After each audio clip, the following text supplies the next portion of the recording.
안녕하세요.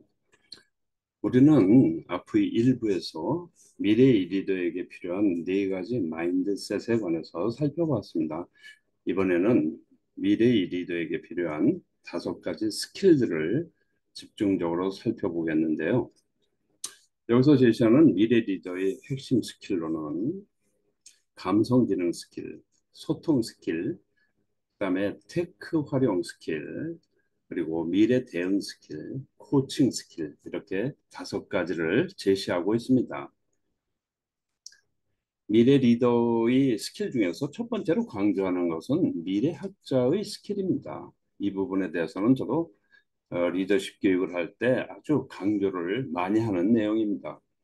미래의 리더는 물론이고 앞으로 성장할 모든 인재들은 미래 변화에 대해서 어느 정도 예측을 할 수 있는 능력과 감을 갖추는 게 중요하다고 강조해서 미래를 준비하는 방법에 관한 강의도 제가 하고 있는데요.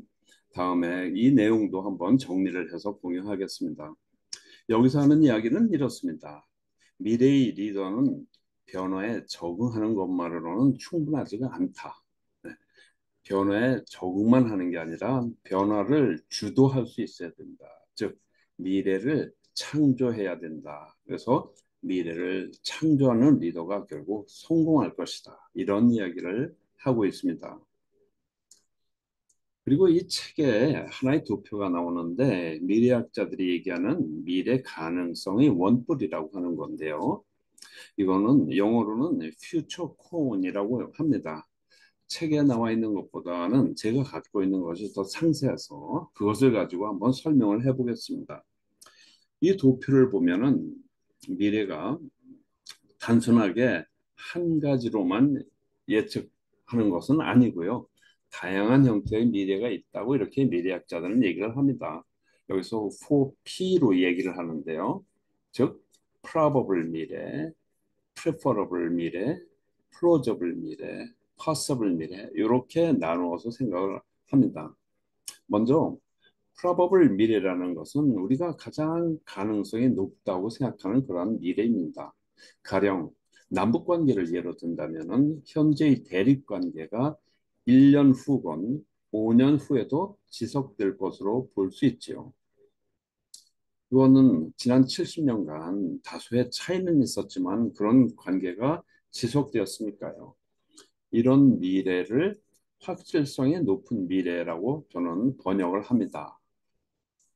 다음으로 preferable 미래, 즉 바람직한 미래가 있는데요. 이것은 남북 관계의 예를 들면 이렇습니다. 우리가 원하는 남북 관계는 남북이 통일이 되거나 통일까지는 안 되더라도 서로 우호 관계를 갖고 개방적으로 교류를 할 수 있으면 좋겠다는 것이죠. 여기에는 또 우리는 미래 시나리오라는 것을 몇 가지 만들어 볼 수가 있는데요. 남북 관계에 대해서 한번 만들어 보면은 가령 북한의 김정은이 갑자기 사망한다든가 아니면 변란이 생긴다든가 하는 이런 경우를 가상하는 시나리오를 한번 생각해 볼 수가 있는데 이러한 시나리오를 포함해서 확실성 높은 미래와 바람직한 미래를 모두 포함하는 것을 플로저블 미래라고 하고 저는 이것을 타당한 미래라고 이렇게 번역을 했습니다. 여기에 포함이 안 되는 것은 우리가 전혀 생각하지도 못하는 것이 발생하는 것을 얘기하는데요. 그것을 와일드 카드라고 합니다. 가령 우리가 겪은 코로나 사태 같은 것이 그렇습니다. 코로나 같은 팬데믹은 우리가 전혀 예측을 하지 못했던 사태였죠. 이러한 것이 와일드 카드인데 남북 관계를 생각하면 갑자기 가령 뭐 백두산인 화산이 폭발한다거나 그런 예상 못했던 어떤 어려운 괴질이 북한에 발생한다거나 이런 우리가 예측하지 못한 사태가 발생하는 것을 말합니다. 그래서 파서블 미래라는 즉 가능한 미래라고 하는 것은 이러한 와일드까지 포함한 모든 것을 포함해서 하는 미래를 말합니다. 그래서 이 퓨처콘이라는 것은 다양한 미래의 가능성을 예측하는 방법에 사용되는 것이죠. 이 책에서는 그래서 미래학자의 스킬을 개발하는 아이디어에 관한 이야기도 제시되어 있습니다. 실제로 이것은 중요합니다. 저는 오래전부터 리더는 미래에 대해서 관심을 가지고 그 변화를 어느 정도 예측할 수 있어야 한다고 강조를 해왔는데 아마 많은 리더들이 이미 그렇게 하고 있으리라고 생각을 합니다. 미래 리더의 스킬 중에서 두 번째로는 요다의 감성 지능 스킬이라고 이렇게 이야기를 하는데요. 감성 지능이 중요하다는 것입니다. 그런데 요다가 누구죠? 요다는 영화 스타워즈에 나오는 마스터 요다를 말합니다. 마스터 요다는 귀는 크고 주름이 많은 게 좀 못생긴 캐릭터인데 굉장히 생각이 깊은 그런 인물로 나옵니다. 인터넷에 찾아보면은 마스터 요다가 한 여러 가지 명언 리스트도 나오고 그러죠. 여기서는 이 마스터 요다가 갖고 있는 굉장히 중요한 기술이 감성이다라고 얘기합니다. 감성 지능의 중요성에 대해서는 저도 핵심 역량 교육에서 강조를 하고 있는데요. 감성 지능에서 첫 번째로 중요한 것은 당연히 공감입니다. 이 책에서는 공감을 이렇게 얘기해요. 다른 사람의 느낌과 감정을 이해하고 그 사람의 입장이 되어볼 수 있는 것, 이렇게 해야 실질적으로 공감이 가능한 거죠. 두 번째로 이제 중요한 것은 자기 인식입니다. 자기 인식은 자기 감정이나 느낌, 또 마음 상태, 동기나 욕구 이런 것을 알아차리는 것이죠. 자신의 감정과 자신의 욕구까지 알아차리는 것이라고 하는데 아주 중요하죠. 자기가 어떤 상황에 있다는 것을 잘 알고 있어야 이것을 조절할 수가 있는 거죠. 그래서 효과적인 리더는 모두 감성 지능이 높은 수준이다라고 말합니다. 저는 이 말에 전적으로 동감합니다. 앞으로는 특히 이 감성 지능이 더욱더 중요해질 것이라고 저는 이렇게 예상을 하고 있습니다. 그래서 그러면은 이 책에는 이것을 어떻게 개발할 수 있을까에 대한 안내도 일부 나오고 있습니다. 미래 리더의 스킬에서 이제 세 번째로는 통역사의 소통 스킬이라고 이렇게 합니다. 여기서 통역사라고 했는데 통역사가 통역을 잘 하려면 경청을 잘해야 되겠죠. 또 통역을 잘 하려면은 그 얘기하는 것을 제대로 알아듣고 그 다음에 자기가 통역하는 표현을 잘 해야 되겠죠. 그 의사전달의 핵심 두 가지를 얘기한 것입니다. 그것을 통역사라는 직업에 비유해서 얘기를 하는 건데 소통 능력은 리더에게 가장 중요한 스킬이며 그 중요성은 계속 증가할 것이다라고 이렇게 강조를 하고 있습니다. 먼저 경청 능력에 대해서는 이렇게 정의를 합니다. 경청은 누군가를 이해하려는 의도적인 노력이다. 이것도 재미있는 표현이죠. 이해하기 위해서 의도적으로 노력하는 게 경청이다. 영어에서는 이것을 구분을 하죠. 그냥 듣는 거를 우리는 그냥 청취라고 하고 영어로는 히어링이라고 이렇게 얘기를 합니다. 경청은 영어로는 리스닝이라고 하죠. 의도적으로 노력하기 때문에 리스닝이라는 것입니다.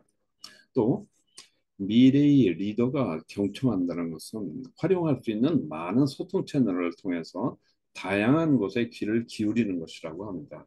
현대는 소통 채널이 더 많이 늘어났죠. 뭐 SNS를 활용한다든지 직접 소통한다든지 보고서를 통해서 보고받는다든지 등이 있을 텐데 이런 많은 소통 채널을 통해서 다양한 의견에 귀를 기울이는 것을 의미합니다. 다음으로는 의사전달이죠. 소통 능력 중에서 이것은 자기 아이디어나 생각을 어떻게 다른 사람에게 제대로 전달하느냐는 것입니다. 그래서 다른 사람에게 정보를 보내거나 공유하는 의사전달은 리더의 가장 훌륭한 도구다. 이를 통해서 사람들에게 영감을 주고 사람들을 연결시키고 또 한 방향으로 나갈 수 있도록 해주는 이러한 것이 의사 전달 능력이다라고 강조를 합니다. 소통 능력에 관해서는 저도 많은 강조를 하고 있습니다. 그다음에 미래 리더의 스킬 중에 네 번째는 코칭 스킬을 강조합니다.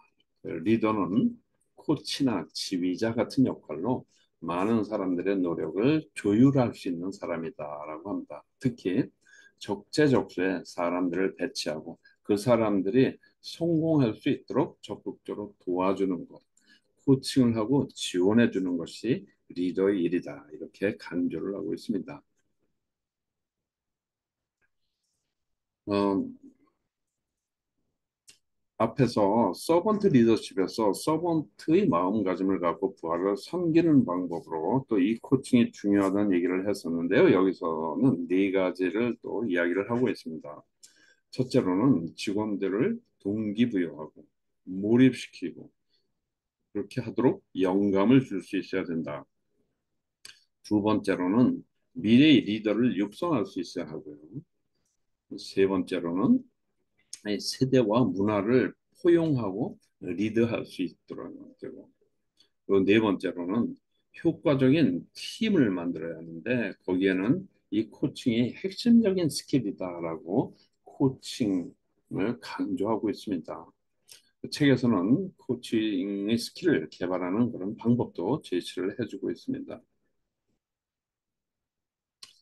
다음에 이제 미래 리더의 스킬 중에서 다섯 번째는 기술 활용에 관한 얘기를 하고 있어요.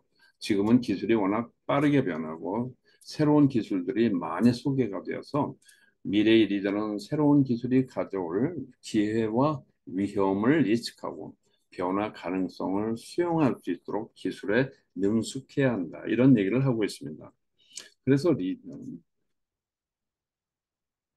그래서 리더는 기술이 사업에 어떤 영향을 주는지 이해해야 된다. 그러기 위해서 리더는 오늘날 새로운 기술에 어떤 것이 있는지를 알아야 되고 어떤 기술이 우리 산업에 영향을 미칠 것인지 또 판단할 수 있어야 돼요. 또 회사를 운영하는 데서 고객 만족, 직원 경험, 생산성 같은 것을 개선하기 위해서 어떤 기술을 사용할 수 있는지도 판단할 수 있어야 된다는 거죠. 그러니까 기술에 대해서 정확하게 이해를 할 필요가 있다. 이런 얘기를 합니다. 여기 책에는 나오지 않았지만 새로운 기술을 잘 활용하는 그런 리더의 사례로 저는 일본 소프트뱅크 그룹의 손정희 회장 사례를 자주 얘기를 합니다. 뭐 잘 아시겠지만 손정희 씨는 제일 교포이지만 이제는 일본으로 귀화한 일본의 아주 유명한 사업가죠. 소프트뱅크 그룹을 창업해서 지금까지 이끌고 있습니다. 2023년 10월경엔 소프트뱅크 직원들 대상으로 한 연설에서 그는 소프트뱅크 그룹이 세계에서 가장 AI를 잘 활용하는 그룹이 되자라고 강조를 했습니다. 그리고 실제로 작년에 챗GPT 같은 생성형 AI를 활용해서 1년도 안 되는 기간에 직원들로부터 10만 건 정도의 엄청난 아이디어를 모으고 또 생산성도 많이 높였다는 얘기를 했습니다. 그만큼 남들보다 앞서서 새로운 기술을 적극 도입하고 활용하게 하고 그렇게 하는 리더라고 볼 수가 있죠. 지금까지 제가 간단하게 미래의 리더 책에 제시된 미래의 리더에게 꼭 필요한 다섯 가지 스킬에 대해서 소개를 했습니다. 지금까지 미래를 준비하는 인재 양성을 도와드리는 스마트 인재 교실이었습니다. 오늘 영상이 마음에 드셨다면 좋아요와 구독을 부탁드립니다. 감사합니다.